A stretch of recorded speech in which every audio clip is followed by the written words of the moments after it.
Good morning, everyone, and happy late Halloween. I'm your host, Rosalie. And I'm Eric. Let's get right into the news. On October 22nd, it was confirmed that Town Clerk Jared LaLiberte stepped down from his position, joining the town administrator as well as joining the town accountant and the previous administrator, who resigned as well. Assistant Clerk Michael Bryson stepped up to the position of interim town clerk until someone new is hired. Several positions within Town Hall are open, and there are already 3 firefighter candidates being reviewed. The accountant position is crucial to the town, as the Director of Finance and Administration had stepped down in June and the Assistant Accountant followed in July. The accountant position offers a salary from $90,000 to $120,000, and the assessor position at a salary of $80,000 plus. The final goal of the town is to get through the hiring procedures to fill the spots with people who fit into these positions as soon as possible. Those interested should email their resume and cover letter to hr@swampscottma.gov. D'Angelo, also known as Michael Eugene Archer, was born February 11, 1974, and has been labeled the King of Neo Soul. His music career started at age 16 with choir and a singing group with his cousins. He continued to craft unique music and looked at the blueprint of singers. He dominated charts and brought such important music into the industry. He unfortunately passed on October 14, 2025 at 51 years old. His legacy has impacted the industry greatly. Famous actress and adoptive mother of 2, Diane Keaton, died on October 11, 2025 at 79 years of age.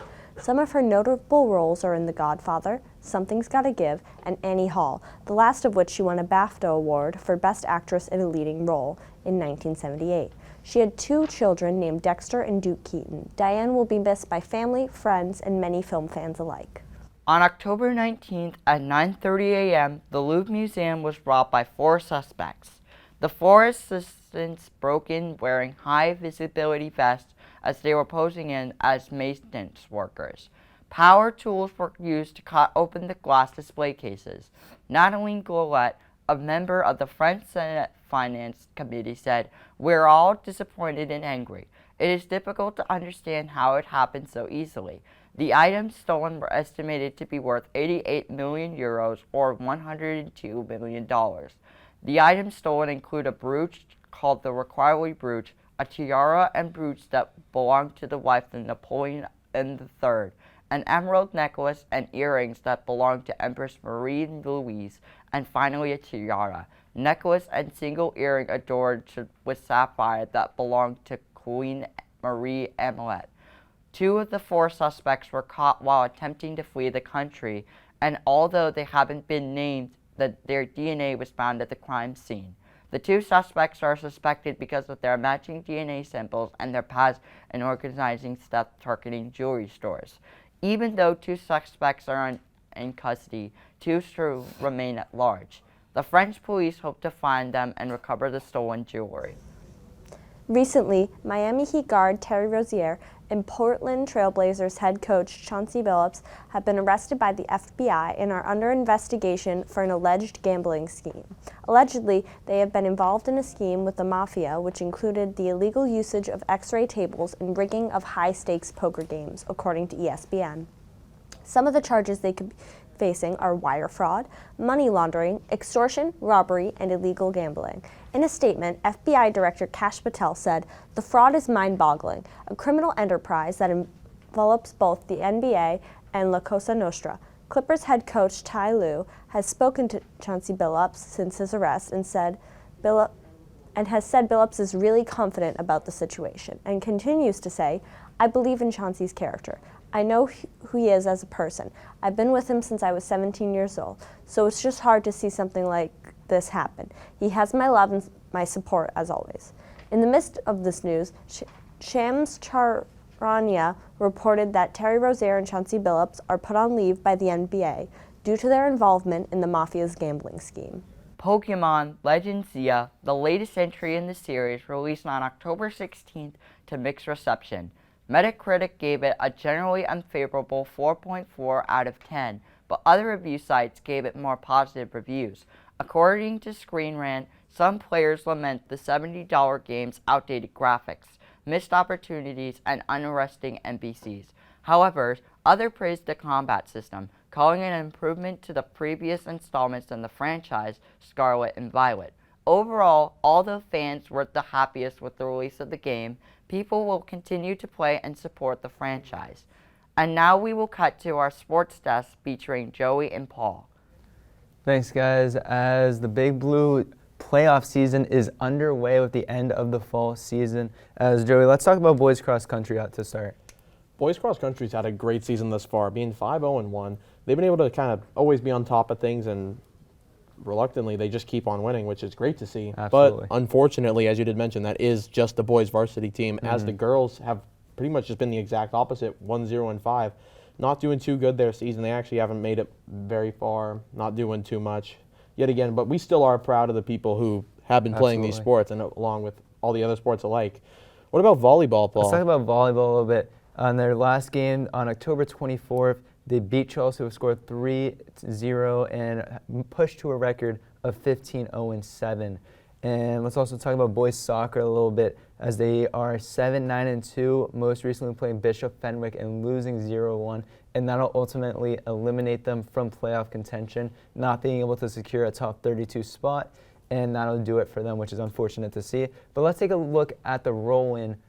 Let's take a look at girls soccer with a roll-in, talking about their most recent home game. Yeah, you can see the girls in soccer, they're kind of able to figure out what they're doing, able to piece together who needs the ball, where it needs to go, and how it needs to happen.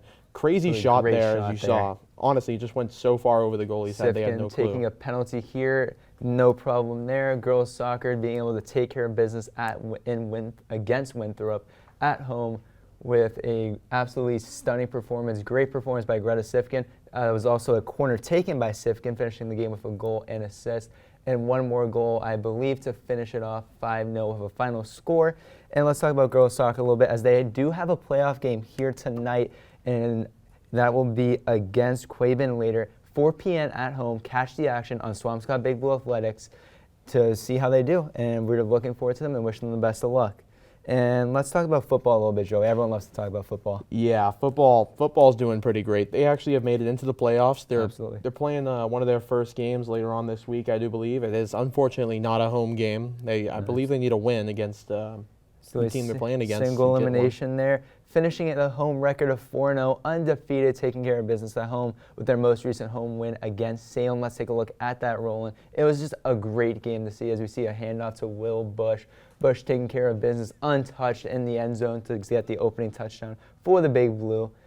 And then we see Bush in the backfield once again. Bombarda actually hands it to Bush and flips it over to Bascon, who gets in. Great play call there from Coach Bush with 2 minutes left in the second quarter. And with 3 seconds there, a controversial call with some of the officiating there. A lot of the coaches weren't happy. They do get another touchdown.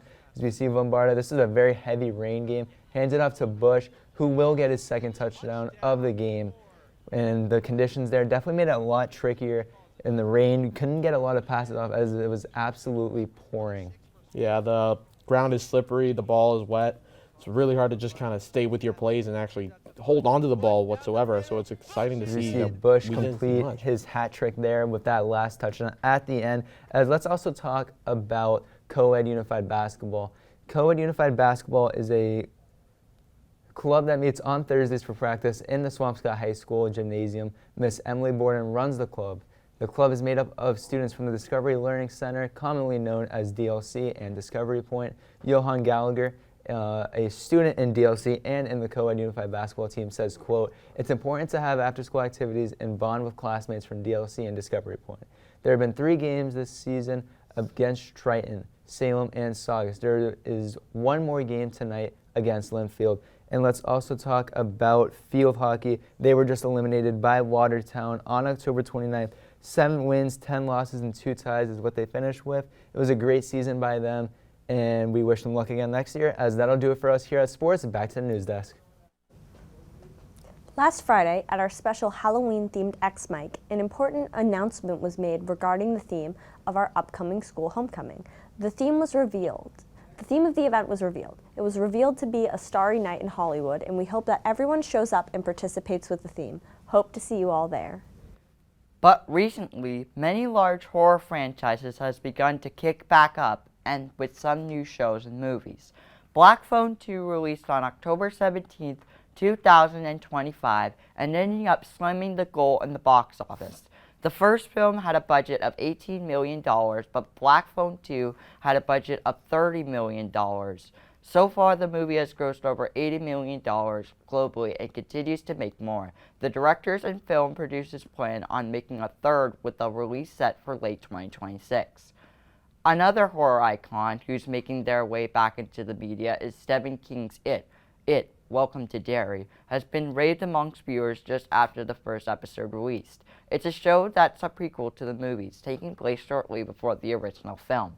A new episode releases every Sunday and will be the first being loved by the community. It, Welcome to Derry, is shaping up to be a great series.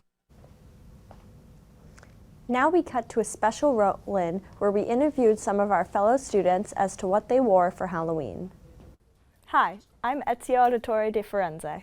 And I'm Shaggy from Scooby-Doo. Today we'll be interviewing some of our Big Blue News friends and showing off their Halloween costumes. If we could have our first guest. Hi, can you tell us a little about yourself? Hi guys, I'm a skeleton today. I did my makeup myself. It took like 30 minutes. I was in a rush. Yeah, I'm having a good day, guys. So what about you guys? We're pretty good. What's your favorite Halloween candy? I think I'd say my favorite Halloween candy would definitely be like Milky Way or Sour Patch Kids for sure. Hey, and can we bring on the next person, please? Hi, can you tell us a little bit about yourself? Hello, I'm Peter from the Dodgeball movie, and I have most of my costume. My mom bought it for me at Spirit Halloween. And what's your favorite Halloween candy? My favorite Halloween candy is Twizzlers. Nice. Hi, can we bring on the next person, please? Hi, what are you dressed up as this Halloween? I'm Hatsune Miku. And what's your favorite Halloween candy? I like Reese's Pieces. Hatsune Miku, I'm your biggest fan. Thank you. Can we bring on the next person?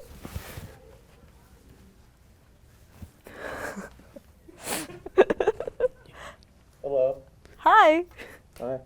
Who are tell you us- this Halloween? Yeah. I'm a duck, but I have more at home.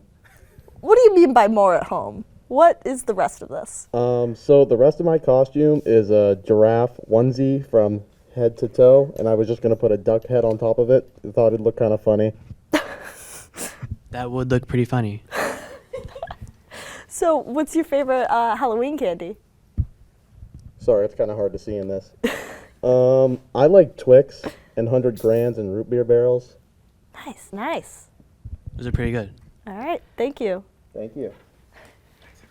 Hey, thanks you, everybody for guys. joining. I guess that's all for Thanks for joining Halloween. us. See you next Happy time. Halloween! Now we're going to share some upcoming events going on out in town. The Swampscott Girls Soccer Playoff Game, which is Monday, November 3rd at 4 p.m. at the Bloxage Field. Prospective Student Night, which is Wednesday, November 5th at 6 p.m. at the Swampscott High School.